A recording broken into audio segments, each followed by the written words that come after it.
El aroma a romero y vino blanco flotaba en el aire, una sinfonía familiar que María orquestaba con la precisión de un maestro. Afuera, la lluvia golpeaba los ventanales del penthouse en Polanco, pero adentro todo era calidez y orden. A sus 32 años, María había hecho de su vida una obra de arte.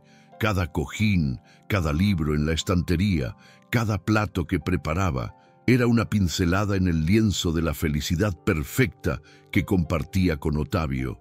Esa noche celebrarían el inminente cierre del negocio con su padre, un trato que consolidaría el futuro de ambos.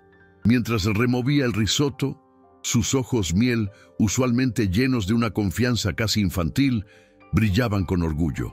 Su esposo, el centro de su universo, su hogar, el refugio que ella misma había diseñado.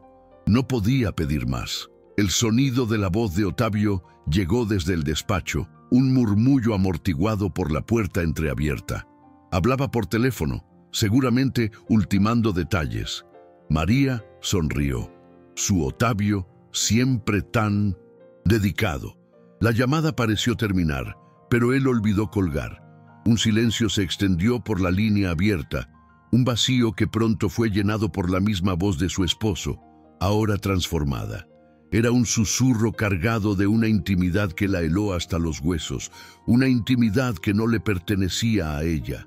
Las palabras, dirigidas a Luciana, su mejor amiga, resonaron como un disparo en la quietud de la casa. Amor, en cuanto reciba el 1.000.000 de euros de mi suegro, me divorciaré de María. Sin mundo se detuvo. El aire se volvió denso, irrespirable. La cuchara de madera se deslizó de sus dedos y cayó al suelo de mármol sin hacer ruido, o quizás sí lo hizo, pero María ya no podía oír nada, solo el eco de la traición. Y entonces el golpe final, el que pulverizó su alma, llegó con la risa de Luciana al otro lado de la línea, seguida de una frase que lo destrozó todo. Nuestro bebé y yo te estaremos esperando, mi vida. El tiempo se fracturó. ¿Cuántos segundos, cuántos minutos pasaron con ella de pie, inmóvil, frente a la estufa? No lo sabía. Su cuerpo era una estatua de hielo, pero su mente era un huracán. La doble traición, su esposo, su mejor amiga, un plan para robar a su familia, y un hijo que no era suyo.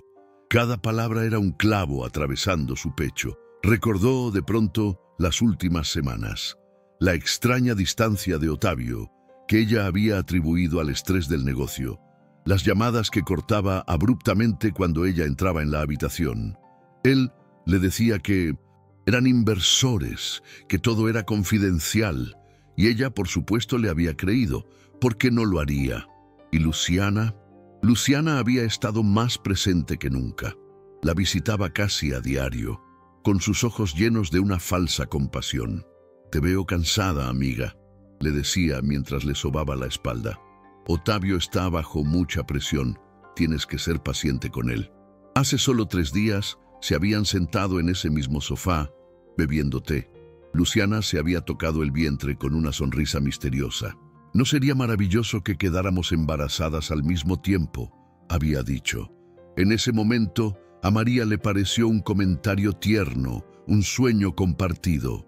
Ahora, la imagen la quemaba por dentro. Era veneno puro, administrado con la cuchara de la amistad. Ottavio entró en la cocina minutos después, radiante. No notó la cuchara en el suelo ni la palidez mortal de su esposa. Se acercó por detrás y la abrazó, besando su cuello. «Huele delicioso, mi vida», dijo. Su voz era la misma de siempre, pero para María era la voz de un extraño, de un monstruo. Su piel se erizó, no de placer, sino de repulsión. El contacto de sus labios le quemaba. Tuvo que usar cada gramo de su fuerza de voluntad para no gritar, para no arrancárselo de encima. Se giró lentamente, forzando una sonrisa que se sentía como una máscara de cristal a punto de romperse. «Casi está listo», logró decir, su propia voz sonando lejana, hueca. Los días que siguieron fueron una tortura insoportable. María se convirtió en una actriz consumada en el escenario de su propia vida. Fingía normalidad mientras cada gesto de Ottavio era una puñalada. Sus «te amo» eran insultos, sus promesas de un futuro juntos, una burla macabra. Él, ajeno a la tormenta, se volvió más cariñoso que nunca, ansioso por asegurar el dinero de su suegro. Le traía flores, le susurraba planes para un viaje a Europa en cuanto todo esto termine. Y ella asentía, sonreía y moría un poco más por dentro. La mujer confiada y dulce se estaba resquebrajando y en las grietas algo nuevo y frío comenzaba a formarse. Una furia gélida, una determinación de acero. El tiempo corría.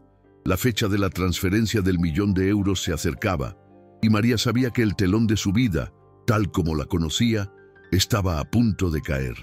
Pero ahora ella decidiría cómo y sobre quién caería.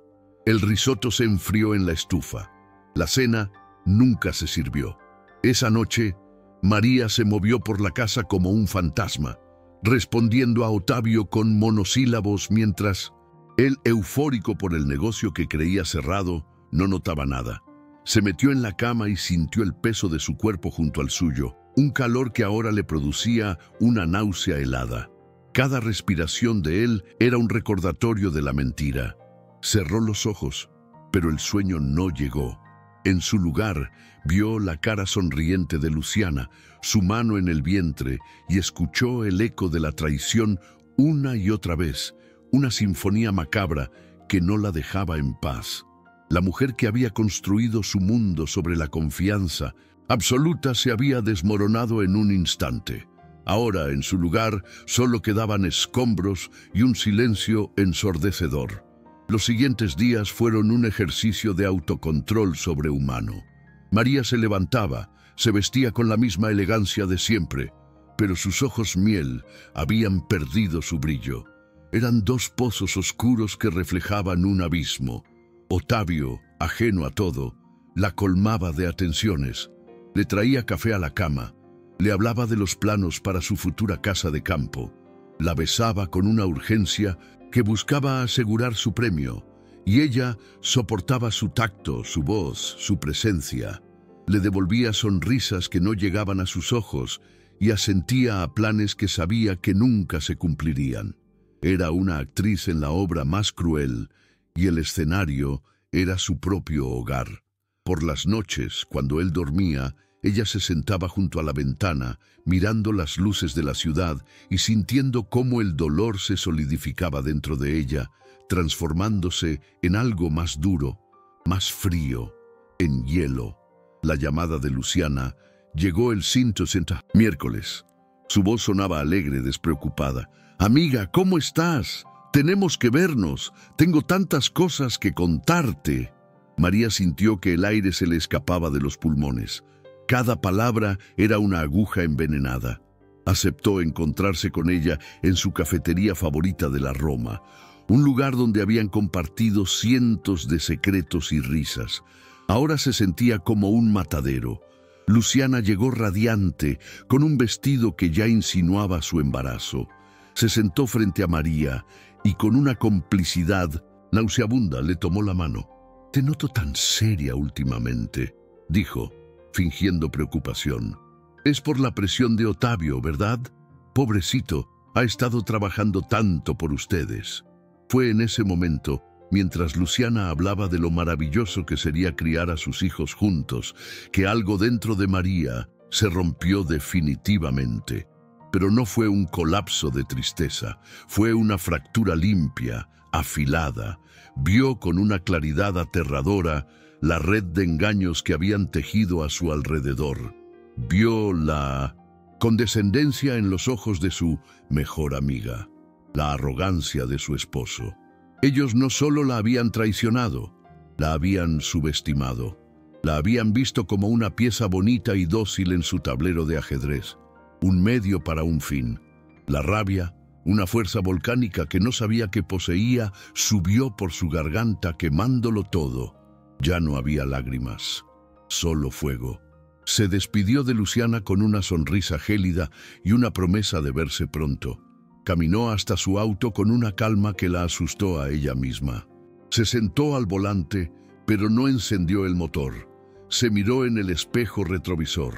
La mujer que le devolvía la mirada ya no era la misma. Sus facciones eran las de siempre, pero la expresión era otra, dura, implacable. La confianza infantil había sido incinerada y de sus cenizas nacía una determinación de acero. Sacó su teléfono, marcó un solo número. Su voz, cuando habló, no tembló. Era un témpano de hielo, cortante y precisa. «Papá», dijo, sin preámbulos, «necesito verte, ahora». Hizo una pausa, el peso de las siguientes 2 palabras sellando su antiguo yo en una tumba. Arruínalo. La reunión con su padre no fue en su lujosa oficina, sino en la vieja biblioteca de la casa familiar, un lugar que olía a cuero y a poder antiguo. Ricardo Villarreal, un hombre cuya reputación en el mundo de los negocios era legendaria y temida, escuchó el relato de su hija sin interrumpirla. Sus ojos, normalmente cálidos cuando la miraban, se endurecieron hasta convertirse en 2 esquirlas de obsidiana. Cuando María terminó, el silencio que llenó la habitación fue pesado, denso. Él no ofreció consuelo ni palabras vacías, simplemente asintió. «Lo primero que haremos será cancelar esa transferencia. No recibirá ni un centavo», dijo con una voz tranquila que era más intimidante que cualquier grito. «Pero eso no es suficiente, ¿verdad?». María negó con la cabeza. No quería solo detenerlo, quería demolerlo. Así comenzó la orquestación.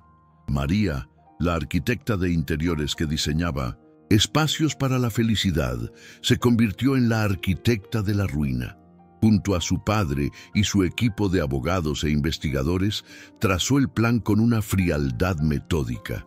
Cada día interpretaba su papel de esposa devota, animando a Ottavio, preguntándole con falso interés por los detalles finales del trato. «Mi amor, tenemos que celebrar a lo grande», le dijo una noche. Su voz era pura miel. «Organicemos una cena, aquí, en casa. Invitemos a todos nuestros amigos, a mi familia, para que todos vean el gran hombre en el que te has convertido». Ottavio, cegado por la codicia y el ego, cayó en la trampa sin dudarlo. La idea de ser aclamado públicamente era irresistible. Los días previos a la cena fueron un torbellino de actividad controlada. María supervisó cada detalle, el menú, los vinos, la lista de invitados. Invitó a las figuras más influyentes de su círculo social, a los socios potenciales de Ottavio, a los periodistas de las columnas de Sociedad y, por supuesto, a Luciana. La llamó personalmente. «Lu, tienes que estar en primera fila. Eres mi hermana. Este triunfo también es tuyo». Al otro lado de la línea, la risa ahogada de Luciana fue la confirmación de que la carnada había sido mordida.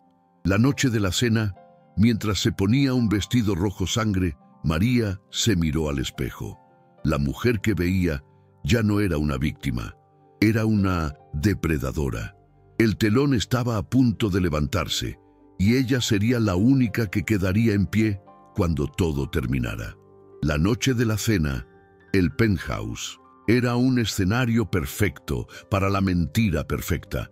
El aire vibraba con el murmullo de conversaciones animadas, el tintineo de copas de cristal y las suaves notas de un piano de cola.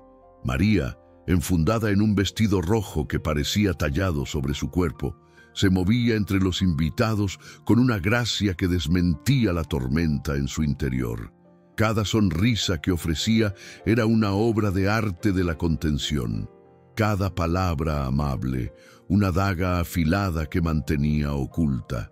Por fuera era la esposa, orgullosa, la anfitriona impecable. Por dentro era un desierto de hielo. Ottavio flotaba entre los invitados, un rey en la víspera de su coronación. Aceptaba felicitaciones con una modestia fingida, estrechaba manos, reía a carcajadas. Se acercó a María, la rodeó con un brazo y la besó en la sien, un gesto posesivo para el público. ¿No es maravillosa?, dijo en voz alta a un grupo de empresarios. La mujer detrás del hombre. María le devolvió la sonrisa, una máscara perfecta. Sus ojos, sin embargo, se encontraron por un segundo con los de su padre al otro lado del salón. Un asentimiento casi imperceptible fue toda la comunicación que necesitaron. El plan seguía en marcha. Luciana llegó tarde, asegurándose de que todas las miradas estuvieran sobre ella. Llevaba un vestido de seda color marfil que acentuaba su incipiente embarazo. Se abrió paso hasta María y la abrazó con una efusividad teatral. «Amiga, lo lograron. Estoy tan increíblemente feliz por ustedes», susurró en su oído, su aliento cálido contra la piel de María, que luchó contra el impulso de retroceder. «Este es su momento». María se separó suavemente. «Nuestro momento, Lu», corrigió con una voz dulce como el veneno. «Sin ti, nada de esto sería posible». Por un instante, una sombra de duda cruzó los ojos de Luciana, pero la borró rápidamente, atribuyéndolo a la emoción del momento. La cena fue servida. Platos exquisitos, vinos caros, una sinfonía de lujo y éxito. Cuando el postre estaba a punto de llegar, Ottavio se puso de pie, golpeando suavemente su copa con un tenedor para pedir silencio. El salón enmudeció. Su rostro brillaba de arrogancia y triunfo. Agradeció a todos por venir. Habló de trabajo duro, de visión, de no rendirse nunca. Sus ojos buscaron a María, y nada de esto habría sido posible sin el amor y el apoyo incondicional de mi increíble esposa, María. Ella es mi ancla, mi inspiración. Te amo, mi vida. Las palabras que una vez la habrían hecho llorar de felicidad, ahora solo, provocaban una náusea helada. La sala estalló en aplausos. Y por supuesto, continuó Ottavio, su sonrisa ensanchándose, debo agradecer al hombre que confió en mí, que vio mi potencial, mi suegro, Ricardo Villarreal, un hombre cuya visión para los negocios solo es superada por su generosidad. Ricardo, por favor, unas palabras para sellar esta noche histórica. Todas las cabezas se giraron hacia el padre de María. Ottavio levantó su copa, esperando el brindis que consolidaría su fortuna. Ricardo se puso de pie, su imponente figura dominando la habitación. No sonreía. Las luces del salón bajaron de intensidad. Una gran pantalla, que había pasado desapercibida contra la pared, descendió silenciosamente. El murmullo de sorpresa se extinguió de inmediato. Un proyector cobró vida.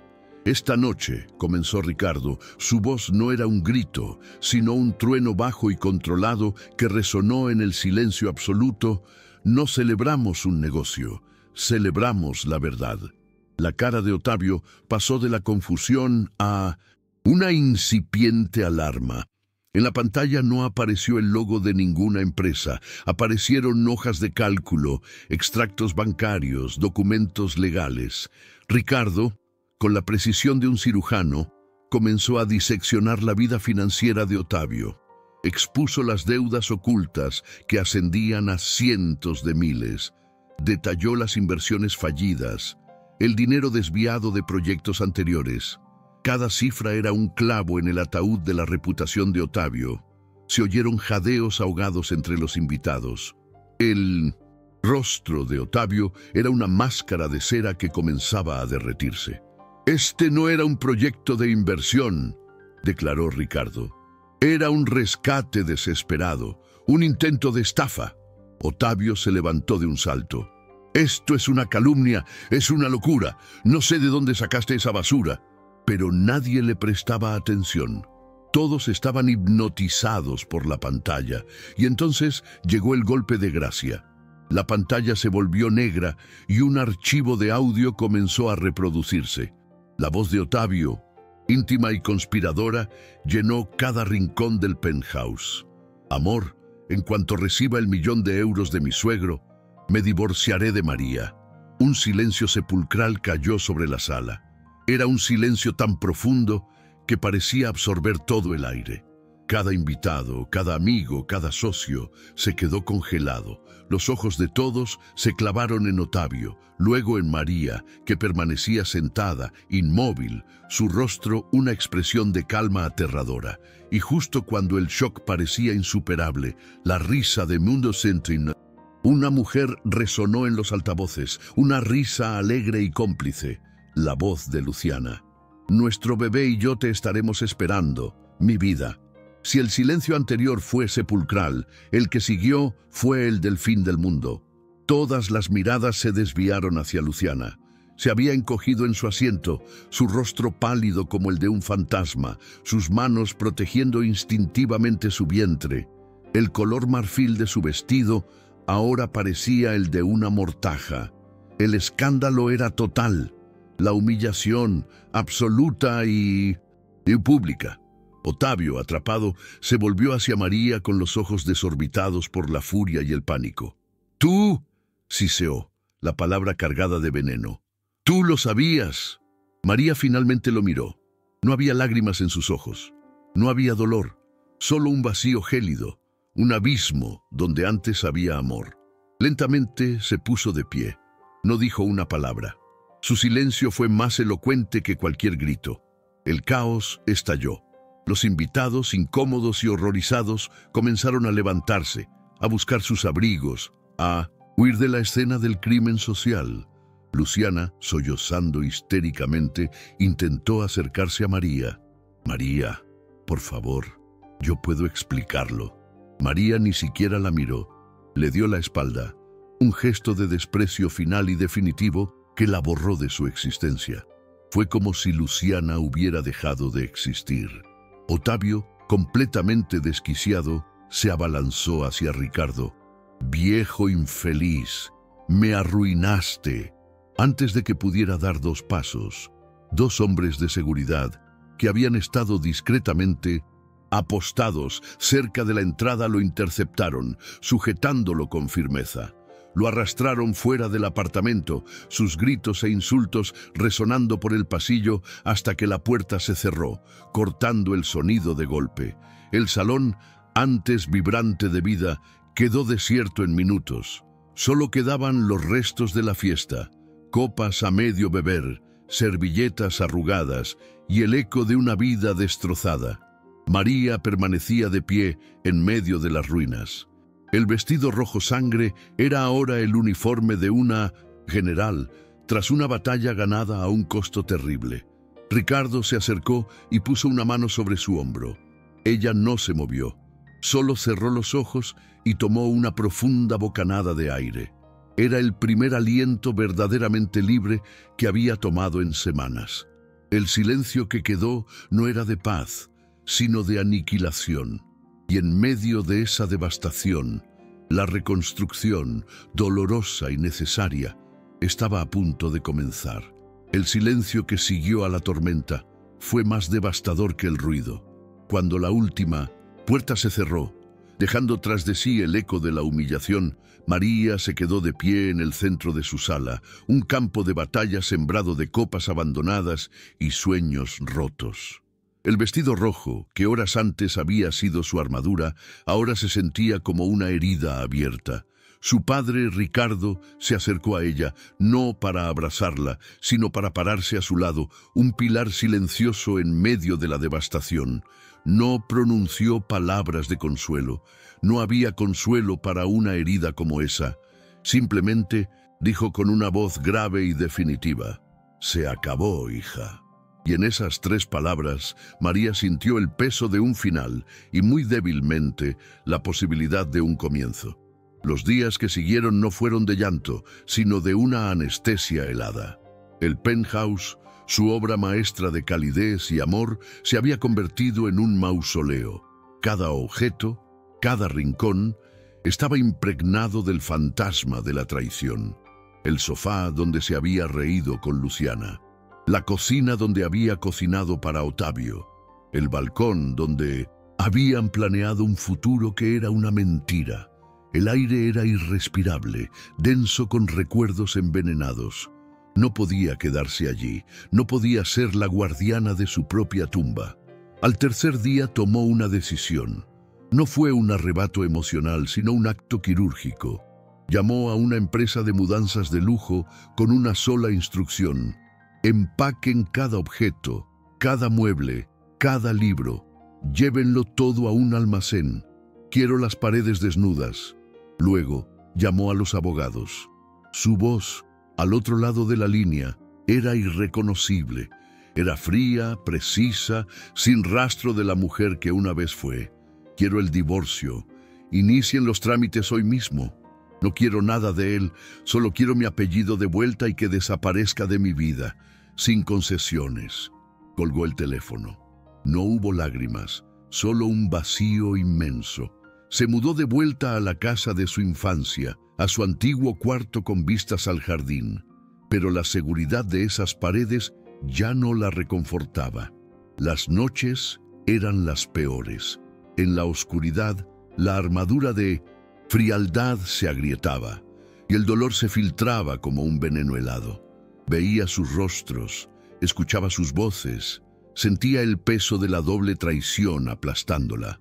Había mañanas en las que la simple idea de levantarse de la cama se sentía como escalar una montaña, pero se obligaba a hacerlo. Se duchaba, se vestía, se enfrentaba al espejo y a la extraña de ojos endurecidos que le devolvía la mirada. Sobrevivir se convirtió en un acto de pura voluntad, una batalla silenciosa que libraba cada minuto en cada día.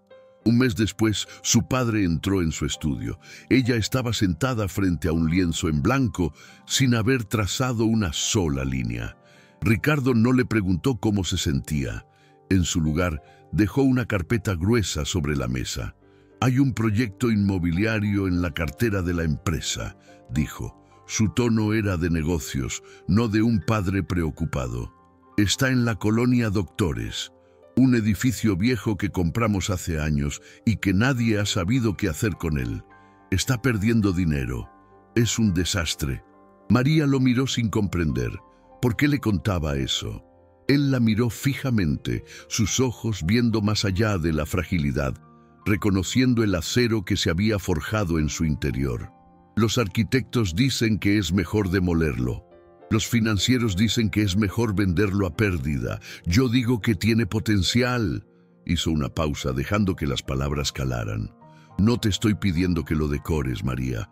Te estoy pidiendo que lo lideres. Toma el control, desde los cimientos hasta el último ladrillo. Demuéstrales a todos de lo que está hecha una Villarreal. No era una oferta de caridad. Era un desafío. Un salvavidas hecho de planos y cemento.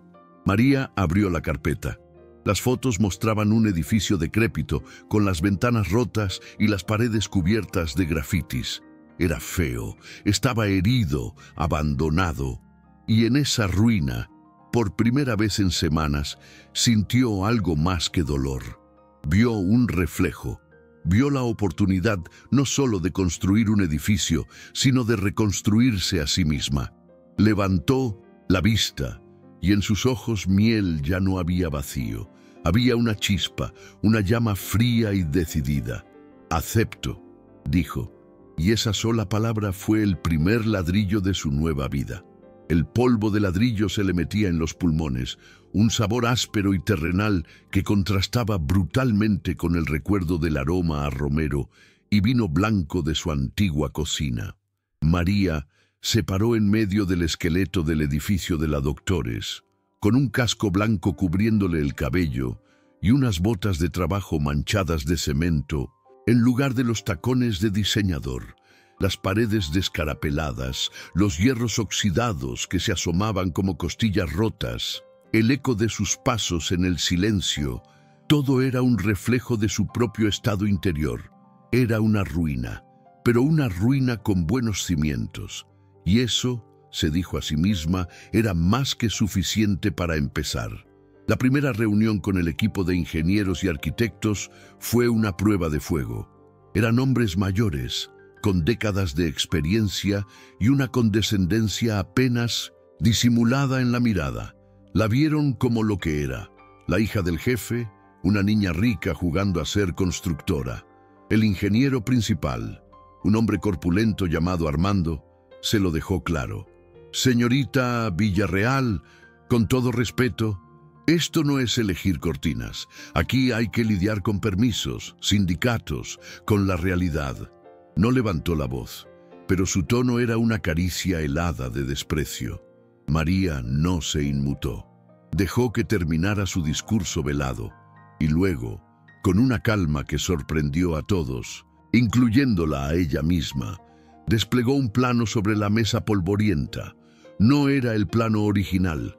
Era uno que ella había redibujado durante noches de insomnio, alimentada por café negro y una furia silenciosa. «Lo sé, ingeniero», respondió, su voz firme y clara. «Por eso propongo un cambio estructural aquí, en el ala oeste.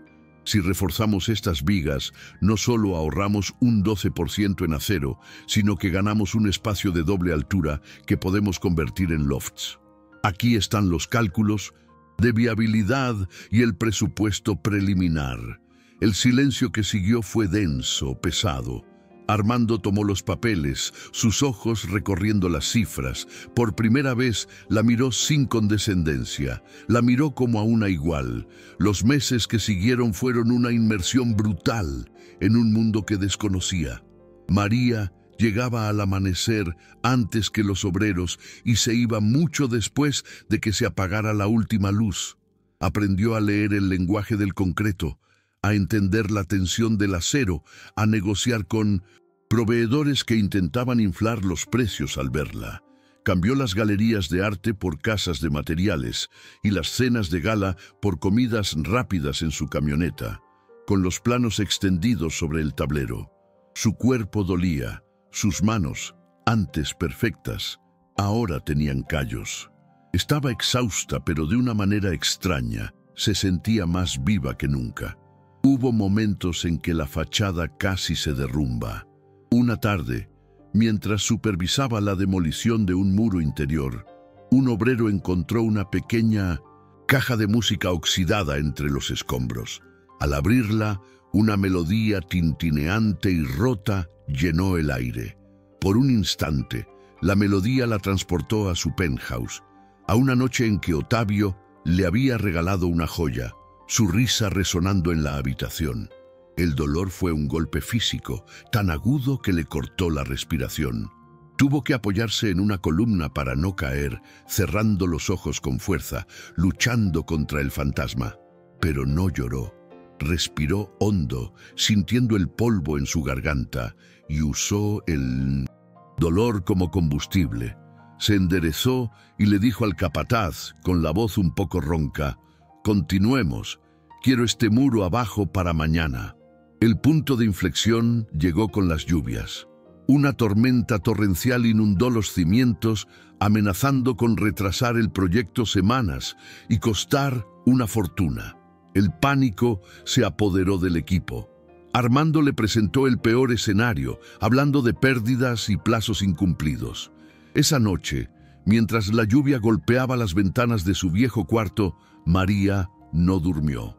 Estudió los antiguos planos del drenaje de la ciudad, investigó sistemas de bombeo y al amanecer volvió a la obra con una solución. No era la más barata ni la más fácil, pero era la única que funcionaría. Implicaba desviar parte del presupuesto de acabados para invertir en un sistema de drenaje de alta capacidad. ¿Está segura, señorita?, le preguntó Armando, el escepticismo de vuelta en su voz. «Si hacemos esto, tendremos que usar materiales más económicos en las fachadas». María lo miró, sus ojos miel, ya no infantiles, sino afilados como el acero. «La belleza no sirve de nada si la casa se inunda, ingeniero. La fuerza está en lo que no se ve. Hágalo». Esa orden, dada con una autoridad inquebrantable, selló su liderazgo. Ya nadie la cuestionaba. Era la jefa, la arquitecta de algo más que interiores. Poco a poco, de las ruinas comenzó a emerger algo nuevo. Vigas de acero se alzaron hacia el cielo, creando una nueva silueta contra el horizonte de la ciudad. El edificio, antes un símbolo de decadencia, se estaba transformando en una promesa de renacimiento, y con él María también se transformaba. Su risa era menos frecuente, pero más genuina. Su confianza ya no provenía de la aprobación de otros, sino de su propia capacidad para resolver, para crear, para construir. Un día, su padre apareció en la obra sin avisar. No dijo nada. Solo la observó desde lejos mientras ella, con el casco puesto y los planos en la mano, daba instrucciones a un grupo de trabajadores, señalando, explicando, liderando. Sus gestos eran seguros, su voz clara. Los hombres la escuchaban con un respeto ganado a pulso. Cuando ella finalmente notó su presencia, él simplemente asintió, una única vez. En esa mirada no había lástima ni orgullo paternal condescendiente. Había reconocimiento, el reconocimiento de un constructor a otro. Meses después, de pie en la azotea del edificio casi terminado, María observó la Ciudad de México extenderse a sus pies. Ya no era la vista pulcra y ordenada de Polanco. Era un panorama caótico, vibrante, real. El viento le revolvía el cabello y por primera vez en mucho tiempo se sintió en paz. No una paz feliz y perfecta como la que creía tener antes, sino una paz diferente. Una paz forjada en el ruido, el polvo y el esfuerzo. Una paz ganada. Había perdido un hogar de ensueño, pero había construido con sus propias manos los cimientos de una vida real. Su vida. 2 años después, el aire que respiraba María ya no olía a polvo y cemento, sino a café recién hecho y al sutil perfume del poder. Estaba sentada a la cabecera de una mesa de caoba en el piso 40 de un rascacielos en Reforma. Ya no llevaba un casco, sino un traje sastre de corte impecable color azul marino. Sus manos, antes marcadas por el trabajo rudo, ahora sostenían una pluma con la que firmaba documentos que movían millones. A su alrededor, un equipo de ejecutivos, hombres y mujeres que le doblaban la edad, esperaban su veredicto en silencio. Sus ojos miel ya no tenían la confianza infantil de antes. Ahora poseían una profundidad serena, una agudeza que evaluaba, medía y decidía. Era la nueva directora de proyectos de expansión del Imperio Villarreal, un puesto que no heredó, sino que conquistó ladrillo a ladrillo. La paz que sentía ahora no era la felicidad burbujeante y frágil de su vida pasada. Era algo más sólido, más profundo. Era la paz del sobreviviente que ha mirado al abismo y ha decidido no saltar. Era la tranquilidad de saber que, si todo se derrumbaba de nuevo, ella sabría exactamente cómo reconstruirlo. Las cicatrices de la traición seguían ahí, finas líneas invisibles en su alma, pero ya no dolían al tacto. Se habían convertido en un mapa, un recordatorio de los lugares a los que nunca volvería y de la fuerza que había descubierto en el camino. A veces, en la quietud de su nuevo apartamento, un espacio minimalista, lleno de luz y con vistas a toda la ciudad, recordaba a la mujer que fue. La recordaba con una especie de ternura melancólica, como a una hermana menor a la que tuvo que dejar atrás para poder seguir adelante. El edificio de la colonia Doctores, bautizado por la prensa como el Fénix, se había convertido en un ícono de la renovación urbana. Los lofts que ella había diseñado contra todo pronóstico se agotaron antes de terminar la construcción. Recibió premios, fue portada de revistas de arquitectura y negocios. Pero su mayor victoria no era el reconocimiento público. Era el respeto silencioso en los ojos de su padre. Era la sensación de pararse en la azotea de su creación, no como la esposa de alguien o la hija de alguien, sino simplemente como María, la constructora, la mujer que transformó un montón de escombros en un hogar para cientos de personas, y en el proceso reconstruyó el suyo propio. Un martes por la mañana, mientras revisaba unos planos, su asistente le entregó un sobre. No tenía el sello de ninguna empresa. La caligrafía era desconocida. Lo abrió con una curiosidad desapegada. Era una carta del abogado de Luciana. El corazón le dio un vuelco sordo, un eco del viejo dolor. Pero no hubo pánico, no hubo temblor en sus manos. Leyó las líneas con una calma gélida. Luciana no pedía dinero, no pedía perdón. Hacía una única solicitud, humilde y desesperada, que María conociera a su hijo, el hijo de Ottavio, un niño de poco más de un año llamado Mateo. Esa noche, María no pudo trabajar. Se sirvió una copa de vino y se paró frente al inmenso ventanal de su apartamento. Las luces de la ciudad parpadeaban abajo, un universo de vidas e historias ajenas a la suya. ¿Qué pretendía Luciana? Una absolución tardía, un intento de reconectar a través del único vínculo inocente que quedaba de la catástrofe.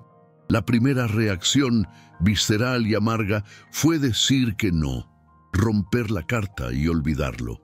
¿Por qué debería ella abrir esa puerta? ¿Por qué debería enfrentarse al rostro del hijo de la traición? Pero mientras miraba la ciudad, pensó en el edificio. Pensó en cómo había tomado algo roto y le había dado un nuevo propósito. Pensó en los cimientos, en la fuerza que reside en lo que no se ve. Ese niño no tenía la culpa de la debilidad de su padre ni de la crueldad de su madre. Era un cimiento nuevo, una vida que comenzaba entre las ruinas.